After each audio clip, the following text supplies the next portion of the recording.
आज हम लोग तीसरी इकाई पर चर्चा करेंगे। तीसरी इकाई में शिक्षा के साधनों को जान सकेंगे। तीसरी इकाई के उद्देश्य हैं एनसीईआरटी,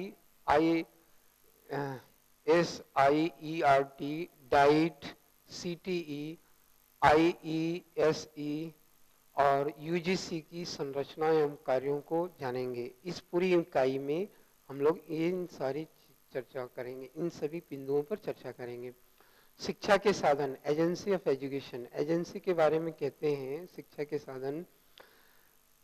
एजेंसी शब्द एक एजेंट के रूप में जाना जाता है। एजेंट का यहाँ अर्थ ये है कि जिसके माध्यम से, जो चीज या वस्तु जिसके माध्यम से शिक्षा के कार्यों को प्रभावित करे या कार्यों को कराने में सहायक करे हो सके, वो एक एजेंट के रूप में जानते हैं। इसी तरह से शिक्षा के साधन के रूप में हम देखते हैं कि शिक्षा के साधन निम्न तरह के चीजें हैं।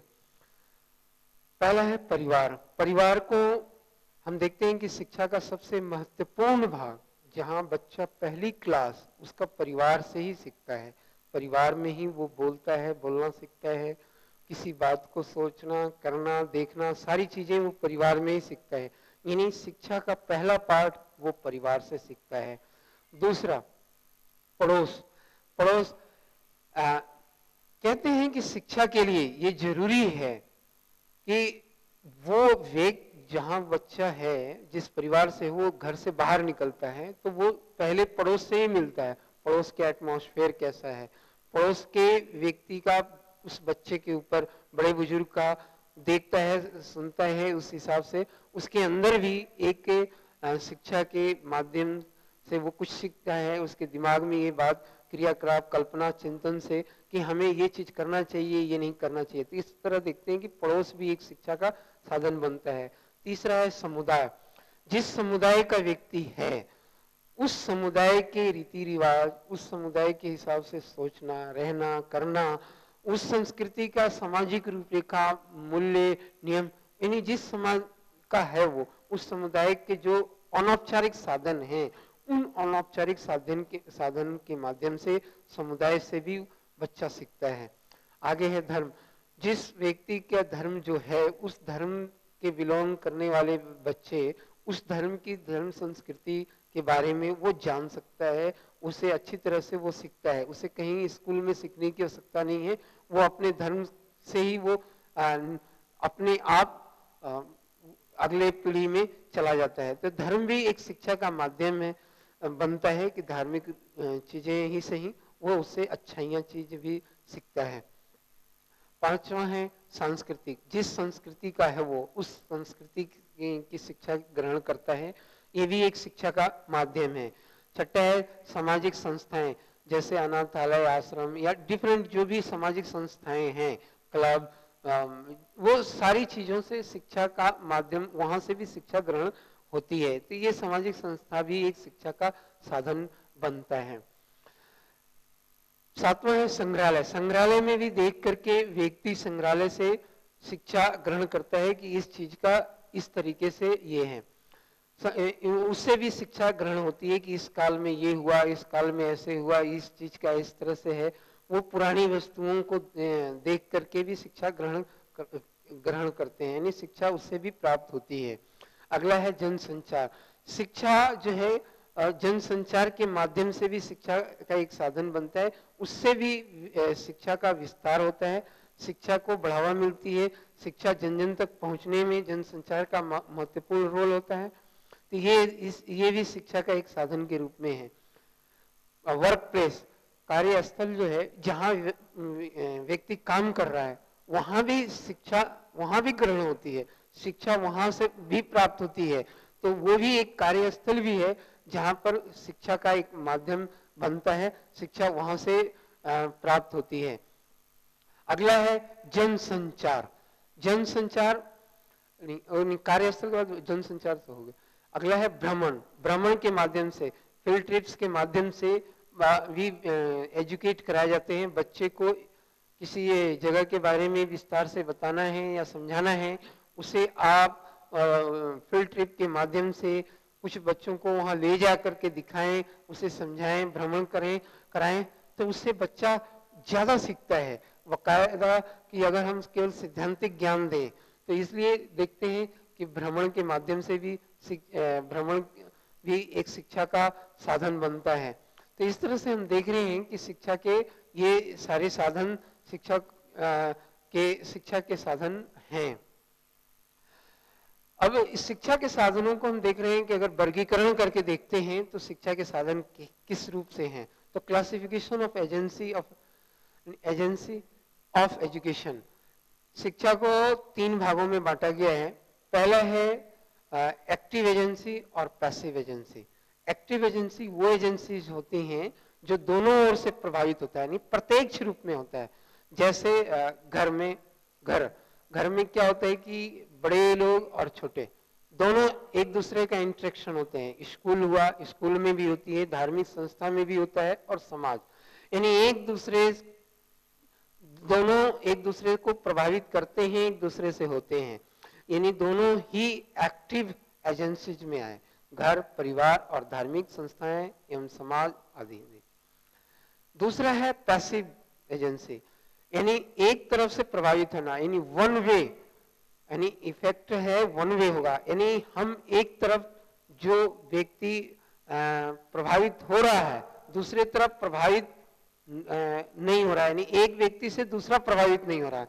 यानी ऐसी एजेंसी जिसके माध्यम से वन साइड इफेक्टेड हो, प्रभावित हो, तो हम उस एजेंसी को, शिक्षा के माध्यम को हम निष्क्रिय साधन के रूप में मानते हैं। जैसे रेडियो के अंदर जो व्यक्ति केंद्र पर बैठा है, या समाचार पत्र के माध्यम से, या चलचित्र के माध्यम से, या पत्र पत्रिकाएं के माध्यम से, ये वन वे है कि एक तरफ तो पत्र पत्रिकाएं हैं या समाचार पत्र या चलचित्र हैं जो एक बार निर्माण हो गई, वो जन तक गई, वो जन उससे इफेक्टेड हुए, लेकिन इफेक्टेड होने के बाद तुरंत उसका इफेक्ट ना रेडियो केंद्र पर पड़ता है, ना समाचार पर पत्र पर पड़ता है, ना चलचित्र पर पड़ता है, यानी सीधे तौर से कोई वो नहीं है, एक दूसरे के प्रभाव में नहीं आते।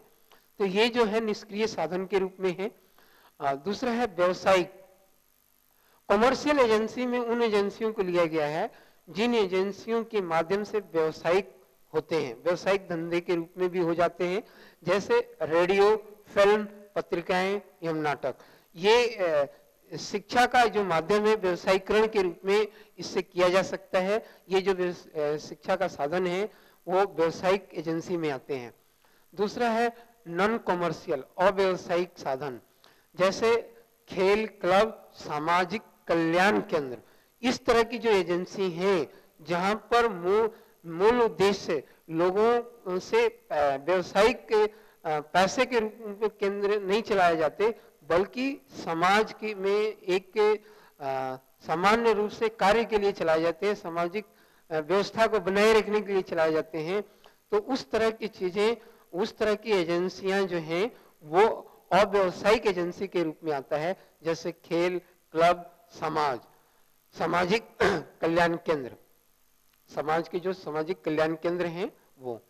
अगला है औपचारिक और अनौपचारिक, इनफॉर्मल और फॉर्मल। फॉर्मल एजेंसी वो एजेंसी होती हैं, औपचारिक शिक्षा वो औपचारिक शिक्षा होती हैं जो पहले से पूर्व निर्धारित हो, जिसके कालांश निर्धारित हो, जिसके नियम से विषय वस्तु निर्धारित हो, जिनके टीचर निर्धारित हो, जिनके सारी चीज पहले से सुनियोजित की गई हों, काल से लेकर के परीक्षा तक सारी चीजें निर्धारित की गई हैं, वो औपचारिक शिक्षा के तहत आती हैं। जैसे स्कूल, कॉलेज, ये सारी चीजें निर्धारित हैं, ये सब्जेक्ट पढ़ाए जाएंगे, ये टीचर पढ़ाएंगे, ये ऐसी रूपरेखा से पढ़ाए जाएंगे। दूसरा इनफॉर्मल अनौपचारिक शिक्षा, अनौपचारिक एजेंसी।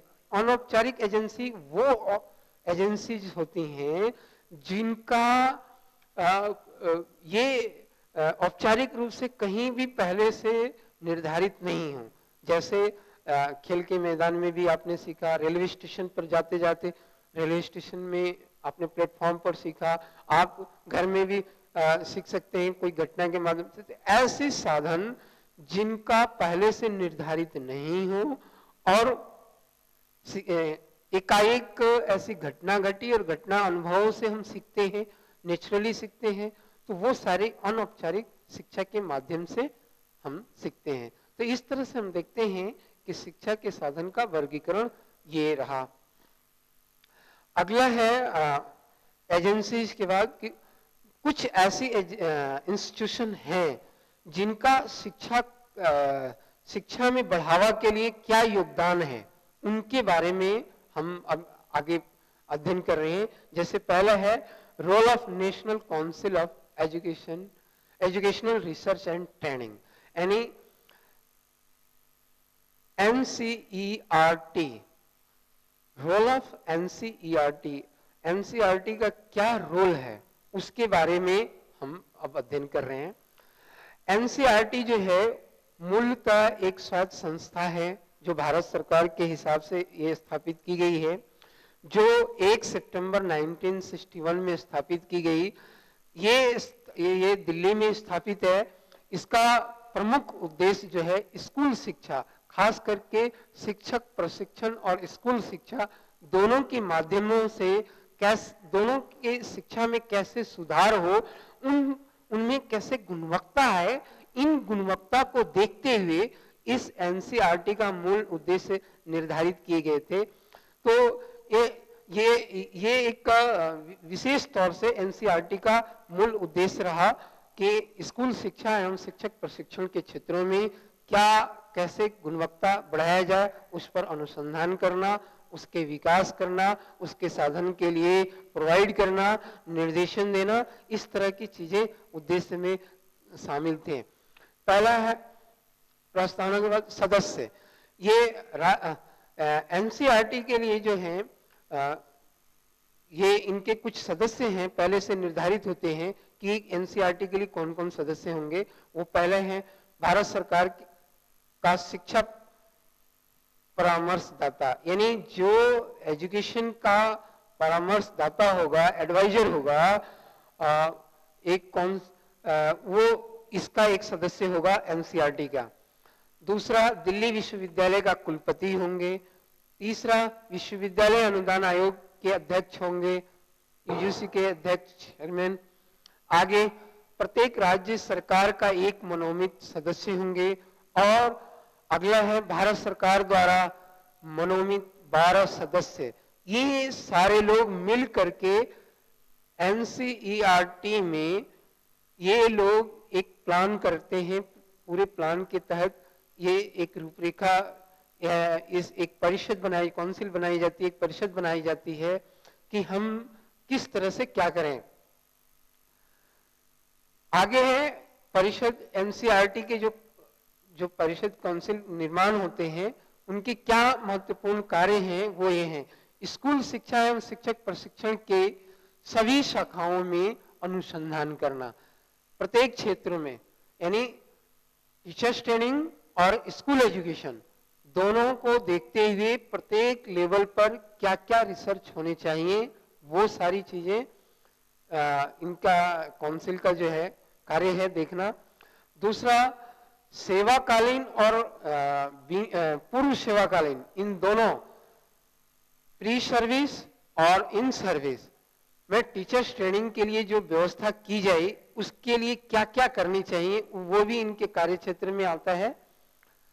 तीसरा है संलग्न संस्थाओं के लिए विस्तार सेवा, एक्सटेंशन सर्विस की जो व्यवस्था करनी है, वो कैसे करनी है, किस रूप से करनी है, ये है। अगला है विद्यालय एवं संस्थाओं में विभिन्न शैक्षिक साधनों एवं उच्च तकनीकों एवं नवाचार को पहुंचाना, यानी जो स्कूल में और जो इंस्टीट्यूशन है, अच्छे इंस्टीट्यूशन है, जो हायर एजुकेशन है, यानी डिफरेंट स्टेज पर उन सभी को शैक्षणिक साधन, जो हम एजुकेशन में जो उपकरण चाहिए या उच्च तकनीकी टेक्नोलॉजी चाहिए, जो इनोवेटिव नवाचार उनके लिए चाहिए, चाहे पाठ्यक्रम में हो, चाहे मेथड में हो या टेक्निक स्ट्रेटेजी में हो, उन सारी चीजों के लिए NCERT की जो परिषद हैं वो कार्यरत हैं कि किस तरह से ये करें, इनके कार्य क्षेत्र में आता है। अब एनसीईआरटी के जो प्रमुख अंग हैं वो 3 तरह के हैं। पहला है राष्ट्रीय शिक्षण संस्थान, दूसरा है केंद्रीय शिक्षण प्रौद्योगिकी केंद्र और तीसरा है क्षेत्रीय शिक्षा कॉलेज। अब इन तीनों स्तर पर क्षेत्रीय शिक्षा कॉलेज में तो ये कि प्रत्येक क्षेत्र लेवल पर एक ऐसे आदर्श टीचर्स ट्रेनिंग स्कूल खोले जाएं, रीजनल कॉलेज ऑफ एजुकेशन खोले जाएं, जहां पर ये व्यवस्था की जाए टीचर्स ट्रेनिंग के लिए विशेष तौर से। तो रीजनल सेंटर खोले गए, 4 रीजनल सेंटर, 1+5, तो इस तरह के रीजनल सेंटर अलग अलग से खोले गए थे। अजमेर, भोपाल, भुवनेश्वर, मैसूर, इस तरह के रीजनल सेंटर खोले गए। केंद्रीय प्रशिक्षण प्रौद्योगिकी केंद्र जो 1972 में स्थापित की गई, इसके लिए भी केंद्र स्तर पर शिक्षा प्रौद्योगिकी केंद्र खोला गया ताकि सेंट्रल लेवल पर किस तरह से शिक्षा में प्रौद्योगिकी को किस तरह से बढ़ावा दिया जा सके। फिर राष्ट्रीय शिक्षण संस्थान यानी पूरी शिक्षा संस्थान को नेशनल लेवल पर किस तरह से विकसित करें, इसके लिए उन्होंने 1961 में जो एस्टेब्लिश की गई थी अमेरिका के शिक्षण संस्थान जो थे आदर्श मॉडल मानकर उसकी स्थापना की गई थी। विशेष तौर से उसके हिसाब से ही पुनर्गठन की गई, जिनका मुख्य कार्य ये था कि स्कूल शिक्षा और माध्यमिक शिक्षा को किस तरह से शिक्षक प्रशिक्षण को बढ़ावा दिया जा सके। अब एनसीईआरटी के कार्य, पहला है अध्यापक शिक्षा विभाग, विशेष शिक्षा एवं विस्तार सेवा। कहते हैं कि एनसीईआरटी का जो प्रमुख कार्य ये था कि टीचर एजुकेशन के विकास के लिए एजुकेशन विभाग खोले जाएं, प्रत्येक विश्वविद्यालय में खोलने की बात को सुझाव दी गई। और विशेष शिक्षा, खास करके स्पेशल एजुकेशन, स्पेशल बच्चों के लिए विशेष शिक्षा की विकास की गई। उसके लिए क्या करनी चाहिए, क्या मेथड हो, वो सारी चीजों को लेते हुए। और विस्तार सेवा, एक्सटेंशन सर्विस कैसे करें, एक्सटेंशन प्रत्येक विश्वविद्यालय में एक्सटेंशन सर्विस खोली गई ताकि विशेष तरह का विकास किया जा सके। अगला है सामाजिक विज्ञान एवं मानविकी विज्ञान। सामाजिक विज्ञान के क्षेत्र में और मानविकी विज्ञान के क्षेत्र में भी विशेष तौर से सभी विषयों को समाहित किया गया ताकि खास करके जो बच्चों के डेवलपमेंट के लिए चाहिए, सामाजिक विज्ञान में इतिहास, भूगोल, नागरिक, उनमें क्या क्या अपडेट किए जाएं शिक्षा के क्षेत्र में, मानविकी शास्त्र में तर्कशास्त्र, डिफरेंट विषयों को शामिल करके एक विभाग का गठन किया गया ताकि उसमें जो लेटेस्ट अनुसंधान थे उनको कलेक्शन करके विशेष तौर से उसमें क्या अनुसंधान और भविष्य में एजुकेशन में किए जाने हैं उनको रूपरेखा तैयार की गई, उनको क्या क्या आवश्यकता है इस विषय का देखरेख के लिए की गई। आगे है विज्ञान एवं गणित शिक्षा विभाग की भी गठन किया गया, यानी विज्ञान विषय में क्या आवश्यकता है, गणित विषय के क्षेत्र में क्या आवश्यकता है। इस तरह शिक्षा विभाग में गणित शिक्षा विभाग और विज्ञान शिक्षा विभाग की स्थापना की गई। उसमें क्या प्रयोग किए जाएं, लेबोरेटरी की व्यवस्था के लिए क्या इक्विपमेंट्स रखे जाएं, कौन कौन से साधन रखे जाएं, माध्यमिक स्तर पर कितना देना चाहिए, क्या एक योग्य होना चाहिए, योग्यता होनी चाहिए लैब में, या ये सारी चीजें वो एक विज्ञान एवं गणित शिक्षा के विकास के लिए विज्ञान एवं गणित शिक्षा विभाग की स्थापना की गई थी। आगे है शिक्षा मनोविज्ञान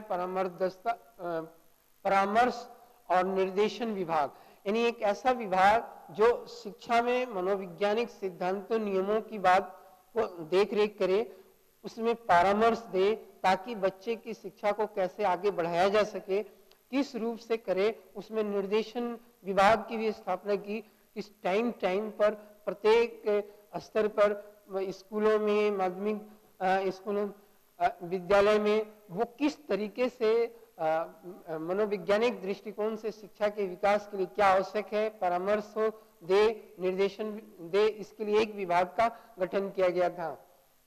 अगला है मापन एवं मूल्यांकन विभाग। एनसीईआरटी ने प्रत्येक स्कूलों में